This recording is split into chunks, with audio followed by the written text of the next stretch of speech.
Okay, so generative AI. It feels like it's everywhere we turn these days. And I mean, it's incredible, that ability to, learn and remember just massive amounts of information, right? But that same power that makes it so intelligent, it also creates some really interesting security risks. Like imagine having this, super secure bank vault, but maybe you forgot to lock a couple doors, all that sensitive data just out in the open. Yeah, I think that's a pretty good analogy. Businesses are adopting Gen AI so fast. It's really remarkable. It's opening up a ton of opportunities. But as you mentioned, that speed also brings new security challenges. Organizations are excited about the possibilities of AI, but sometimes the security side of things doesn't quite keep up with the pace of all that development. Yeah, exactly. So the question that comes to mind for me is, are we really securing this AI adoption, or are we just hoping for the best while we're trying to optimize workflows and, ride this AI wave? That's a really good question, and I think it's something a lot of security teams are struggling with right now. We're going to take a deep dive into this today, using some really interesting recent findings that I think really highlight the current situation. Awesome. And those insights come from Fortanix. Yeah. So One thing that really jumped out at me was this statistic. 80% of organizations have experienced a data breach in just the past year. 80%. That's a huge number. yeah. It's not just a minor mistake. It feels like a major red flag. So beyond that, what's the main takeaway? Is it simply that AI is inherently insecure if it's not handled properly? Yeah, I mean, it's less about AI being inherently insecure and more that the speed at which it's being deployed has really outpaced the implementation of the security measures that are needed, you know? And so that's created this pretty big window of vulnerability. That 80% figure really underscores that this is a widespread problem. What's even more interesting is the breakdown of those numbers across different roles. You would expect security executives to be really focused on this, and they are. 87% of them reported breaches. But then you look at line of business people, and it's still a really high 82%. Even IT execs, who are often the ones implementing these AI systems, are reporting 71%. It feels like this isn't just a problem for one department, it's something bigger. It is a systemic issue, Mm. and it points to some underlying vulnerabilities in how AI environments are being secured across the board. So our goal in this deep dive is to really understand those risks that come with adopting Gen AI. We need to figure out how businesses can build a more secure approach that can handle these threats. What do you think? Exactly. And it's not just about understanding the risks, it's about exploring strategies to address them. It's interesting to note that we actually found that 95% of people are using Gen AI, even when their organization has restrictions in place. So it's clear that people see the value and want to use it. Which creates this real tension, doesn't it? Leadership definitely sees the value of Gen AI, but the security side hasn't really caught up. And so we're in this situation where people are using these tools without necessarily having all the right safeguards. That tension is definitely there. And it's understandable that people want to use AI. It's incredibly powerful. But without that security focus, organizations are operating with a lot of risk that they might not even be aware of. Okay, so let's look at the link between rapid AI adoption and the increase in data breaches. It feels like the two are directly related. Oh, they are definitely related. Hmm. The power of these Gen AI models comes from the huge amounts of data they learn from. And for businesses, that data is often extremely sensitive. Right, we're talking things like customer records, financial data, maybe even those secret algorithms that give a company its competitive edge, stuff that attackers would love to get their hands on. Exactly. And if that data isn't protected during training, or if the AI model itself isn't secure, there's a big risk that information could be exposed in the AI's responses. For example, imagine a customer service chatbot accidentally revealing someone's private financial information because it was in the training data. Oh, wow, that's a scary thought. And I imagine this is especially worrisome for companies in those heavily regulated industries, like Yeah. finance, right? Right. And the research showed exactly that. 70% of banking and finance institutions reported data breaches last year. And those organizations have to deal with incredibly sensitive financial data and strict compliance rules. The impact of a breach for them could be massive. And it's not just the financial sector, right? Tech companies actually had an even higher breach rate, 84%. And you'd think they'd be the ones who know best. What's going on there? Is it the pace of innovation or maybe a different set of threats they're facing? That's a great question. It seems like the speed at which they're developing AI solutions might be outpacing their ability to secure those solutions. Mm. It's like they don't have time to catch their breath and really think about security. It's like the faster you run, the more likely you are to trip and fall, right? And that creates an opportunity for attackers. Exactly. And the risks go beyond the data. in the models themselves. We're seeing this big problem with what's being called shadow AI. Shadow AI. Sounds kind of ominous. What is that? Yeah, it's a growing concern.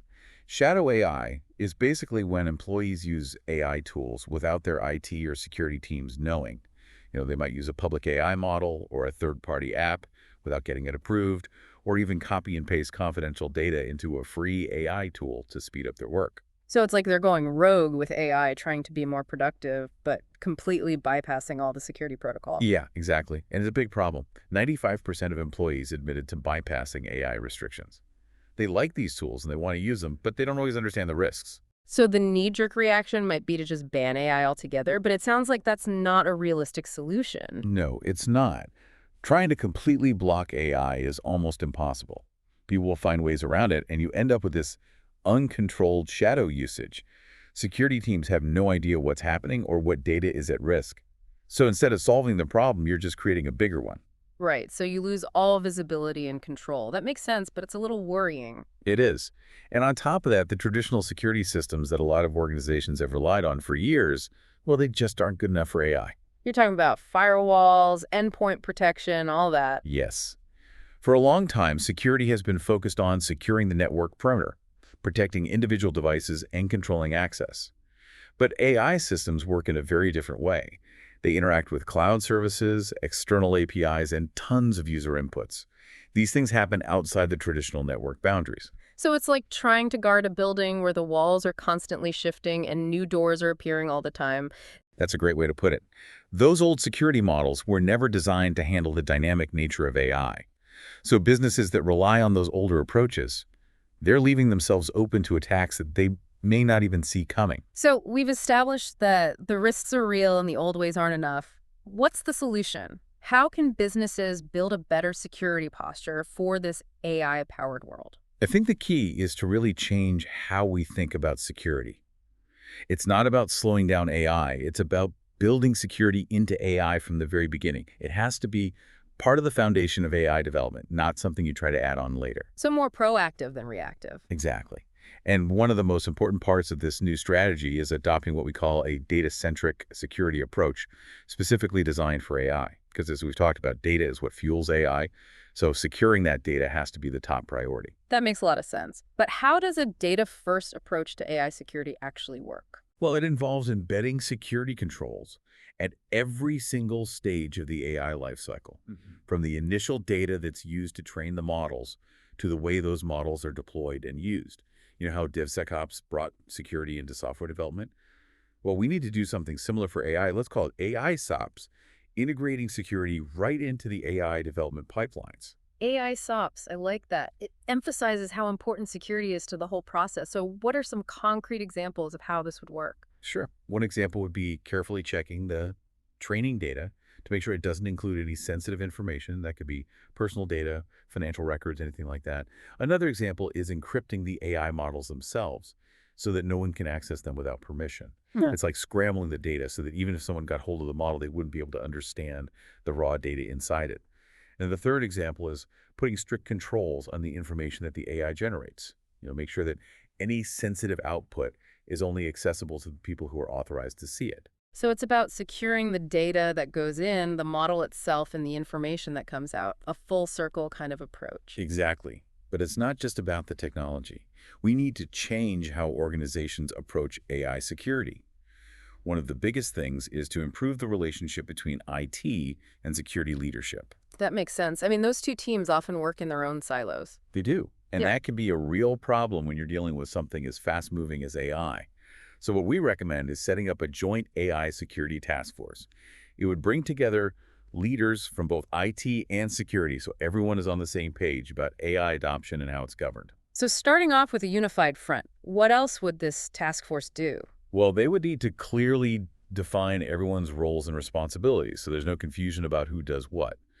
They should also set up some kind of shared dashboards or reporting systems so everyone can see what's happening with AI security across the whole organization in real time. It's about transparency. Everyone needs to be able to see the security landscape clearly, right? Exactly. Mm-hmm. They also need to have regular cross-functional meetings to talk about things like AI policies, security controls, and compliance requirements. That way, everyone stays updated and can adapt as things change.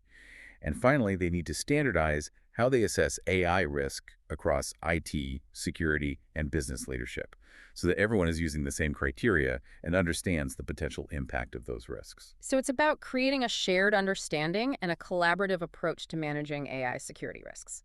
Okay, that makes sense. Now, what about the specific tools and technologies that companies can use to actually implement all of this? That's a great question. And investing in AI-specific security solutions is becoming more and more important. A lot of the traditional tools aren't built to understand how AI works and the way it interacts with data, so they're not as effective. Okay, so what kind of AI-aware tools should organizations be looking at? Well, there are new AI-aware data loss prevention tools, DLP, and cloud access security brokers, CASB, that are specifically designed to understand AI, so they can prevent sensitive data leaks in those contexts. And unlike traditional DLP, which is mostly about looking for patterns in data that's just sitting there, these AI-aware tools can actually understand what's happening in an AI interaction. So, for example, they can flag a prompt that's trying to extract sensitive information, or if the AI generates output that accidentally reveals private details. Cloud access security brokers basically act as a security checkpoint between your users and any cloud applications they use, so you can enforce your security policies even when your data and AI tools are outside your network. Then you have things like AI security gateways, which can filter and clean up the data that goes into an AI model before it's even processed. This can help stop malicious prompts or something called data poisoning. That's where attackers sneak bad data into the training process to mess with the AI and make it do things they want. It sounds like those are all proactive measures trying to catch problems before they happen. Exactly. And then there are the foundational security technologies like encryption and tokenization. These are really important for protecting data while it's being used and stored by AI systems.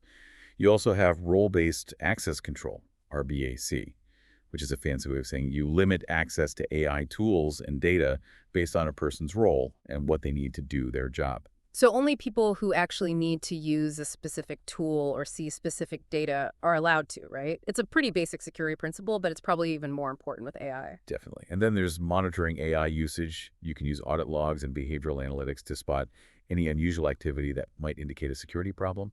And then you can create secure AI sandboxes. Those are basically controlled environments where people can use approved AI tools without risking data exposure. Finally, it's really important to regularly check any third-party AI integrations that you're using to make sure they're secure. It sounds like a very layered approach that uses a mix of proactive measures, fundamental security principles, and these new AI-specific tools. Right, and that's what it takes to be truly resilient. You need a multifaceted and adaptable security strategy to deal with all the different threats that are out there. Okay, so we've talked about the risks, the problems with old security methods, and the need for a new integrated strategy. What's the most important takeaway here for businesses as they try to navigate this increasingly AI-driven world? I think the most important thing is to understand that data breaches are going to happen. It's just a reality of today's threat landscape. Yeah. So instead of trying to prevent every single breach, we need to focus on building AI environments that can bounce back from those security incidents. So it's not just about defense, it's also about being able to recover when something bad does happen. Exactly. And security shouldn't be seen as something that's holding back AI innovation. It should be seen as a critical part of sustainable AI-driven growth. When organizations embrace security, it builds trust and lets them really unlock the full potential of these amazing technologies. So if companies take security seriously from the very beginning, they're not just protecting themselves, but they're also setting themselves up for success in the future. I completely agree. And I think the businesses that proactively secure their AI environments will be the ones that gain a competitive advantage because they'll have a more trustworthy and reliable AI infrastructure. And it sounds like those foundational security measures like encryption, good key management, and implementing those AI-specific controls are absolutely essential as Gen AI keeps growing and spreading. They're the foundation for a truly resilient AI security strategy. And without them, organizations are always going to be operating with more risk than they need to. Well, this has been incredibly insightful. It's clear that securing AI isn't just a job for the IT department, it's a crucial priority for every organization, and it requires a proactive approach from everyone. So, as we finish up, I have a question for you all to think about. What does a really resilient AI security posture look like for your organization? And what new possibilities could it open up for innovation and growth if you get it right? That's something worth considering. Thanks for listening.